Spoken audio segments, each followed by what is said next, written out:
تفصیل سے بیان نہیں کیے گئے۔ ناظرین، دجال کے خاتمے کے بعد حضرت عیسیٰ علیہ السلام اسی حال میں ہوں گے کہ اچانک اللہ تعالیٰ کی طرف سے ان کے پاس یہ وحی آئے گی کہ میں نے ایسے بندے پیدا کیے ہیں جن سے لڑنے کی قدرت و طاقت کوئی نہیں رکھتا، تم میرے بندوں کو جمع کر کے کوہ طور کی طرف لے جاؤ اور ان کی حفاظت کرو۔ پھر اللہ تعالیٰ یاجوج ماجوج کو ظاہر کرے گا جو ہر بلند زمین کو پھلانگتے ہوئے اتریں گے اور دوڑیں گے۔ ان کی تعداد اتنی زیادہ ہوگی کہ جب ان کی سب سے پہلی جماعت بحر تبریہ سے گزرے گی تو اس کا سارا پانی پی جائے گی۔ پھر جب اس جماعت کے بعد آنے والی جماعت وہاں سے گزرے گی تو بحر تبریہ کو خالی دیکھ کر کہے گی کہ اس میں بھی کبھی پانی تھا۔ اس کے بعد یاجوج ماجوج آگے بڑھیں گے یہاں تک کہ جبل خمر تک پہنچ جائیں گے جو بیت المقدس کا ایک پہاڑ ہے، اور ظلم و غارت گری، اذیت رسانی اور لوگوں کو پکڑنے قید کرنے میں مشغول ہو جائیں گے، اور پھر کہیں گے کہ ہم نے زمین والوں کو ختم کر دیا، چلو آسمان والوں کا خاتمہ کر دیں۔ چنانچہ وہ آسمان کی طرف اپنے تیر پھینکیں گے اور اللہ تعالیٰ ان کے تیروں کو خون آلودہ کر کے لوٹا دے گا تاکہ وہ اس بھرم میں رہیں کہ ہمارے تیر واقعتاً آسمان والوں کا کام تمام کر کے واپس آئے ہیں۔ گویا اللہ تعالیٰ کی طرف سے انہیں ڈھیل دی جائے گی، اور یہ احتمال بھی ہے کہ وہ تیر فضا میں پرندوں کو لگیں گے اور ان کے خون سے آلودہ ہو کر واپس آئیں گے۔ بس اس میں اس طرف اشارہ ہے کہ دجال کا فتنہ زمین تک ہی محدود نہیں رہے گا بلکہ زمین کے اوپر بھی پھیل جائے گا۔ اس عرصے میں خدا کے نبی اور ان کے رفقا یعنی حضرت عیسیٰ علیہ السلام اور اس وقت کے مومن کوہ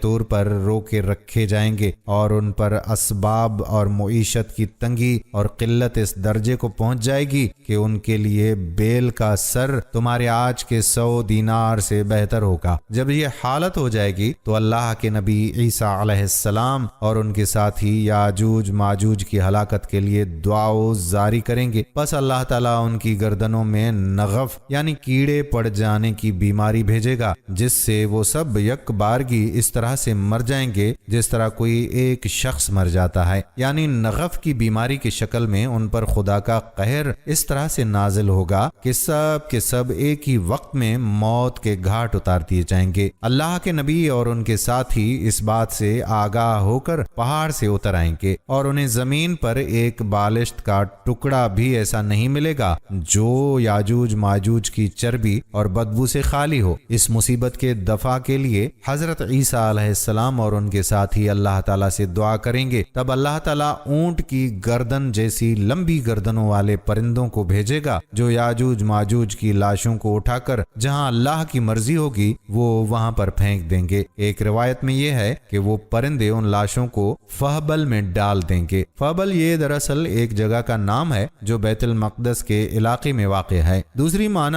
گڑھے کی ہیں اور ایک معنی پہاڑ سے گرنے کے ہیں، اور مسلمان یاجوج ماجوج کی کمانوں، تیروں اور ترکشوں کو 7 سال تک چلاتے رہیں گے۔ پھر اللہ تعالیٰ ایک زوردار بارش بھیجے گا جس سے کوئی بھی مکان، خواہ وہ مٹی کا ہو یا پتھر کا اور خواہ صوف کا ہو، نہیں بچے گا۔ وہ بارش زمین کو دھو کر آئینے کی طرح صاف کر دے گی۔ پھر زمین کو حکم دیا جائے گا کہ اپنے پھلوں یعنی اپنی پیداوار کو نکال اور اپنی برکتوں کو واپس لا۔ چنانچہ زمین کی پیداوار اس وقت اس قدر بابرکت اور با افراد ہوگی کہ 10 سے لے کر 40 آدمیوں تک کی پوری جماعت ایک ناریل کے پھل سے سیراب ہو جائے گی، اور اس ناریل کے چھلکے سے لوگ سایہ حاصل کریں گے۔ نیز دودھ میں برکت دی جائے گی، یعنی اونٹ اور بکریوں کے تھنوں میں دودھ بہت ہوگا، یہاں تک کہ دودھ دینے والی ایک اونٹنی لوگوں کی ایک بڑی جماعت کے لیے کافی ہوگی۔ دودھ دینے والی ایک بکری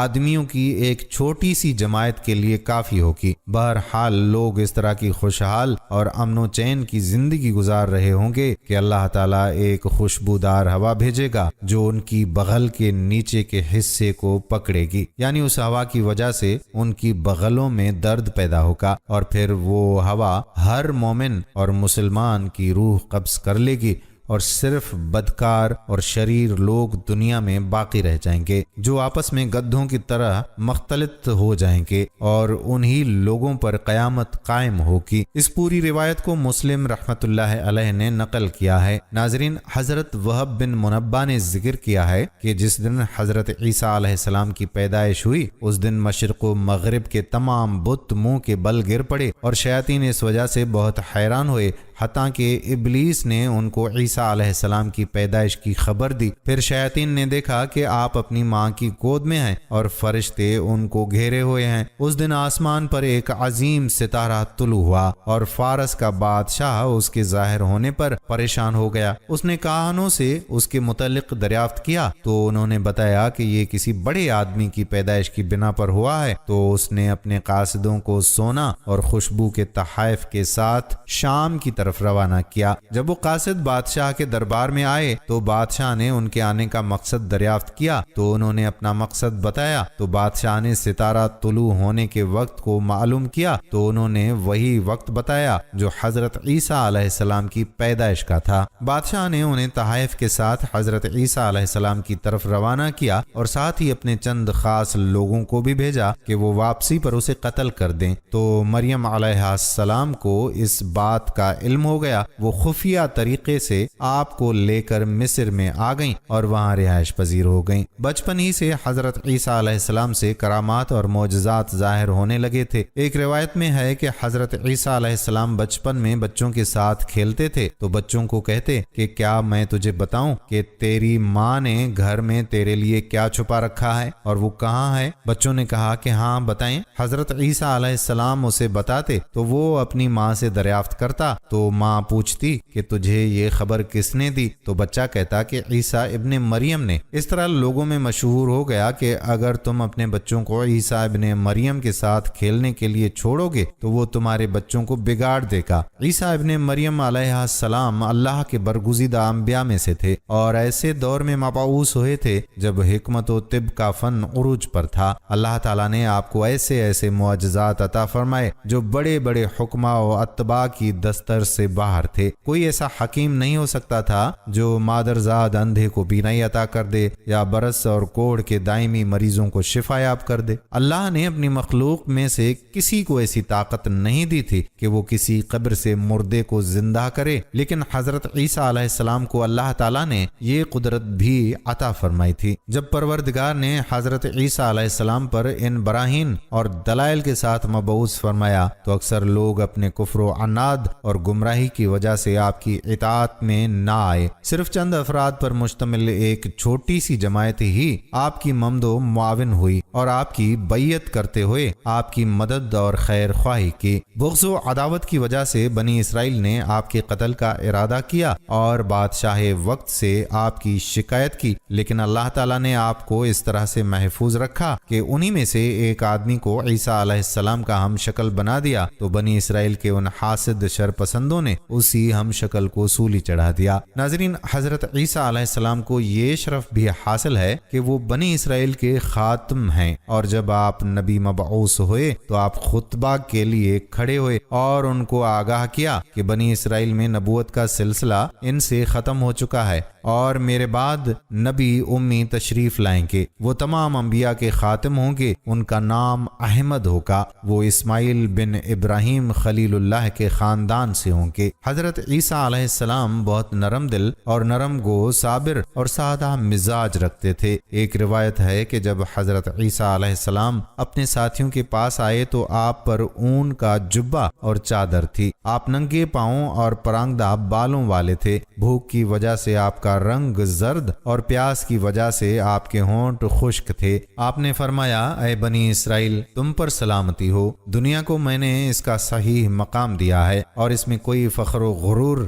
نہیں۔ جانتے ہو میرا گھر کہاں ہے؟ انہوں نے جواب دیا یا روح اللہ، آپ خود ہی بتا دیں آپ کا گھر کہاں ہے؟ فرمایا میرا گھر مساجد، میری خوشبو پانی، میرا سالن بھوک، میرا چراغ رات کو چمکتا چاند، میرا شعار رب العالمین کا خوف، میری ہم نشیں ہمیشہ کے بیمار اور مساکین ہیں۔ میرے پاس نہ صبح کچھ ہوتا ہے اور نہ شام کو کچھ ہوتا ہے، اس کے باوجود میں خوش و خرم رہتا ہوں اور مجھے کسی چیز کی پرواہ نہیں ہوتی۔ تو مجھ سے زیادہ غنی اور زیادہ نفع والا کون ہو سکتا ہے؟ حضرت ابو ہریرہ رضی اللہ تعالی عنہ نبی اکرم صلی اللہ علیہ وآلہ وسلم سے بیان کرتے ہیں کہ آپ نے فرمایا کہ اللہ تعالیٰ نے حضرت عیسیٰ علیہ السلام کی طرف وحی کی کہ اے عیسیٰ، ایک جگہ سے دوسری جگہ منتقل ہوتے رہیے تاکہ لوگ آپ کو پہچان کر آپ کو تکلیف نہ دیں۔ قتادہ سے روایت ہے کہ حضرت عیسیٰ علیہ السلام نے فرمایا مجھ سے پوچھو، میں نرم دل ہوں اور میں اپنے آپ کو چھوٹا خیال کرتا ہوں۔ حضرت ابن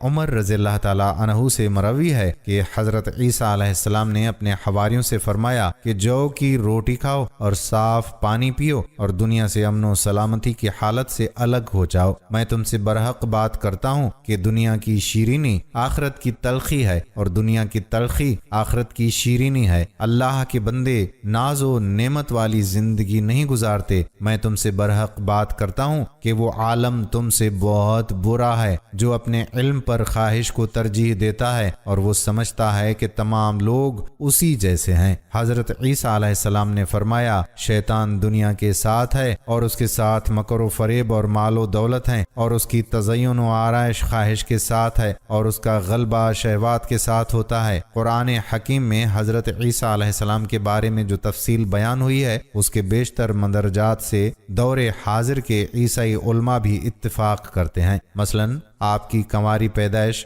گناہوں سے پاک ہونا، آسمان پر اٹھایا جانا اور مسیح علیہ السلام کے معجزے جیسے مردے کو زندہ کر دینا۔ قرآن پاک میں کم از کم 2 مقامات پر یوم قیامت اور حضرت عیسیٰ علیہ السلام کا ذکر ساتھ ساتھ آیا ہے۔ ناظرین، حضرت عیسیٰ علیہ السلام کا کوئی گھر تھا اور نہ ہی بیوی بچے تھے۔ آپ شہر شہر قریہ قریہ دین حق کی تبلیغ فرماتے اور لوگوں تک اللہ کا پیغام پہنچاتے، حسب ضرورت اپنے معجزات سے ان کی مدد بھی فرماتے، لیکن ان سب کے باوجود یہودیوں کی اکثریت آپ علیہ السلام کو اذیت دینے اور آپ کی تکذیب کرنے سے کبھی باز نہیں آتے تھے۔ دراصل بنی اسرائیل آپ علیہ السلام کی نبوت کے منکر رہے، البتہ ان میں سے کچھ لوگ ایسے ضرور تھے جو آپ علیہ السلام کے پیروکار اور ہمدرد اور غم خوار تھے۔ آپ علیہ السلام کے ساتھ دین کے کام میں مشغول رہا کرتے تھے۔ قرآن کریم نے انہیں حواری کے نام سے یاد کیا۔ ارشاد باری تعالیٰ ہے جب حضرت عیسیٰ علیہ السلام نے ان کا کفر محسوس کر لیا، کہنے لگے اللہ تعالیٰ کی راہ میں میری مدد کرنے والا کون ہے؟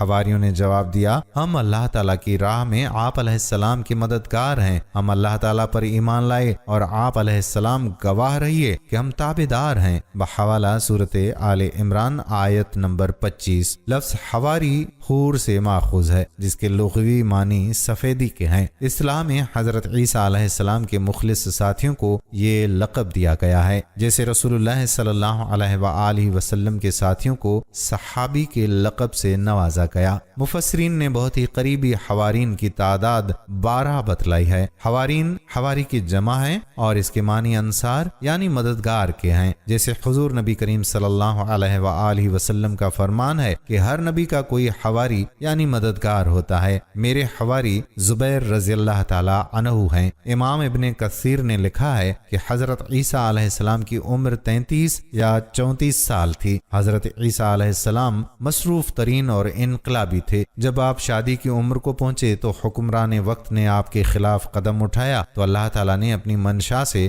آپ کو آسمانوں کی طرف اٹھا لیا۔ حضرت عیسیٰ علیہ السلام جب قیامت کے قریب نازل ہوں گے تو نیک لڑکی سے شادی کریں گے جو فرائض اور تہجد کی پابند ہوگی۔ ناظرین، یہاں یہ بھی جان لیجیے کہ ساری مخلوقات کو اللہ تبارک و تعالیٰ نے بنایا ہے، لیکن سوال یہ ہے کہ کیا چمگادڑ بھی اللہ ہی کی تخلیق ہے یا اسے سیدنا حضرت عیسیٰ علیہ السلام نے بنایا؟ اسی حوالے سے اب ہم کچھ ذکر کرتے ہیں۔ ناظرین، یہ بات ذہن میں رہے کہ چمگادڑ ممالیہ جانوروں میں شمار ہوتا ہے۔ الٹا لٹک کر کھانا پینا اور منہ کے ذریعے ہی اخراج کرنے والا یہ پرندہ شکاری پرندہ ہے۔ یہ قدرتی ریڈار سسٹم کے ذریعے اپنا روٹ طے کرتا ہے اور اندھیروں میں